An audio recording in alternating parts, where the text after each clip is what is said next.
ഞാനിപ്പോൾ എൻ്റെ ബാക്ക് യാർഡിലോട്ട് ഇറങ്ങിയിട്ടുണ്ട്. കാരണം പുതിന പറിക്കാനാണ് ഇറങ്ങിയത് കേട്ടോ. അപ്പോൾ ഇത് മാത്രം ഞാൻ നിർത്തിയേക്കായിരുന്നു. ബാക്കിയൊക്കെ കഴിഞ്ഞു. അപ്പോൾ ഇതിനെ പറിച്ച് ഞാൻ സ്റ്റോർ ചെയ്യാൻ പോവുകയാണ്. കാരണം ഇവിടെ നല്ല തണുപ്പായി. അതേപോലെ 2 ദിവസമായിട്ട് നല്ല മഴയും കാറ്റും ഒക്കെ ആയി. ഇനി പതുക്കെ സ്നോ വീഴാൻ തുടങ്ങും. അപ്പോൾ ദേ എനിക്ക് ഇത്രയും കിട്ടിയിട്ടുണ്ട്. ഇപ്രാവശ്യം കുറവാണ്. സാധാരണ എനിക്ക് ഒരുപാട് കിട്ടും കേട്ടോ പുതിന. അപ്പോഴും ഞാൻ ഇത് സ്റ്റോർ ചെയ്ത് വെക്കാമെന്ന് വിചാരിച്ചു. അപ്പോൾ ഇതേ കണക്ക് വെക്കുകയാണെങ്കിൽ കുറച്ച് കഴിയുമ്പോൾ അത് അഴുകിപ്പോവും. അതുകൊണ്ട് ഞാൻ വിചാരിച്ചു ഇതിനെ നമുക്ക് പ്രോസസ്സ് ചെയ്ത് വെക്കാമെന്ന് വിചാരിക്കുന്നു. അപ്പോൾ ഞാൻ ഇതിൻ്റെ ഇല മാത്രം എടുക്കുകയാണ് കേട്ടോ. നല്ല ഇല നോക്കിയെടുക്കണം. ബാക്കിയൊക്കെ കളഞ്ഞിട്ട് വൃത്തിയുള്ളത് മാത്രം എടുക്കുന്നു. എന്നിട്ട് ഇതിനെ നമ്മൾ നന്നായിട്ടൊന്ന് വാഷ് ചെയ്തെടുക്കാം.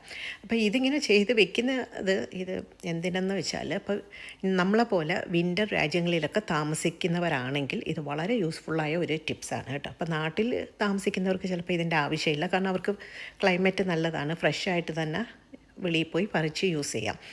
അപ്പം നമുക്കൊക്കെ പറ്റില്ല. അതുകൊണ്ട് ഞാൻ ദേ നന്നായിട്ട് കഴുകിയൊക്കെ എടുത്തിട്ട് ഇത് കണക്ക് അരച്ച് ആണ് സൂക്ഷിച്ച് വെക്കുന്നത് കേട്ടോ. അപ്പോൾ ഇത് നമ്മൾ മിക്സിയിലിട്ട് 1 ഗ്ലാസ് വെള്ളവും കൂടെ ചേർത്തിട്ട് നന്നായിട്ട് അരയ്ക്കണം. ഇത് അരയാൻ കുറച്ച് ബുദ്ധിമുട്ടാണ്. നമ്മളിങ്ങനെ പ്രസ് ചെയ്ത് കൊടുത്ത് വേണം അരയ്ക്കേണ്ടത്.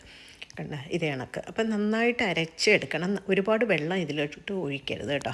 അപ്പോൾ ഒരുപാട് വെള്ളം ഒഴിച്ച് കഴിഞ്ഞാൽ ആ ടേസ്റ്റ് പോവും. എന്നിട്ട് ഇത് കണക്കുള്ള ഒരു ഐസ് ട്രേയിൽ ഇത് കണക്ക് ഒഴിച്ച് നമുക്ക് ഫ്രീസ് ചെയ്തെടുക്കാം. ഇതിപ്പോൾ ഞാൻ അങ്ങനെ ചെയ്ത് വെക്കാം. ഇതേ കണക്ക് തന്നെ നമുക്ക് മല്ലിയില ചെയ്യാം കേട്ടോ. പിന്നെ അതേപോലെ തന്നെ സെലറി ഇല്ലേ, അതും വേണമെങ്കിൽ നമുക്കിത് കണക്ക് അതിൻ്റെ തണ്ടും ഇലയൊക്കെ കട്ട് ചെയ്ത് അതൊരു സിപ്ലോക്കിലിട്ട് വെക്കാം. അതല്ല അരച്ച് വെക്കണമെങ്കിൽ അങ്ങനെ വെക്കാം കേട്ടോ. അപ്പോൾ ഇത് ചിക്കൻ കറിയൊക്കെ വെക്കുന്ന സമയത്ത് നമുക്കിതിൽ നിന്ന് 1-2 ക്യൂബ് എടുത്തിട്ട് ഉണ്ടാക്കാം. ഇത് ഫ്രീസറിൽ തന്നെ വെക്കണം കേട്ടോ. ഫ്രിഡ്ജിൽ വെക്കരുത്, അലിഞ്ഞു പോവും. അപ്പോൾ വളരെ യൂസ്ഫുള്ളായിട്ടുള്ള ഒരു ടിപ്സാണ് കേട്ടോ. അപ്പോൾ ഇത് കണക്ക് വിൻ്റർ രാജ്യങ്ങളിലൊക്കെ താമസിക്കുന്നവർക്ക്, അതും ബാക്ക് യാർഡിലൊക്കെ കൃഷി ചെയ്യുന്നവരാണെങ്കിൽ ആ കൃഷി വെറുതെ നശിപ്പിച്ച് കളയാതെ നമുക്ക് ഇത് കണക്ക് സ്റ്റോർ ചെയ്ത് വെച്ചിരുന്നാൽ നമുക്ക് കുക്കിംഗ് സമയത്തൊക്കെ യൂസ്ഫുള്ളാണ് കേട്ടോ. അപ്പോൾ ഇത് അറിയായിരിക്കും ഒരുപാട് പേര് ചെയ്യുന്നുണ്ടെന്ന് തോന്നുന്നു. അപ്പോൾ നിങ്ങൾക്ക് അറിയാത്തവർക്ക് വേണ്ടിയുള്ള ഒരു വീഡിയോ ആണ് കേട്ടോ.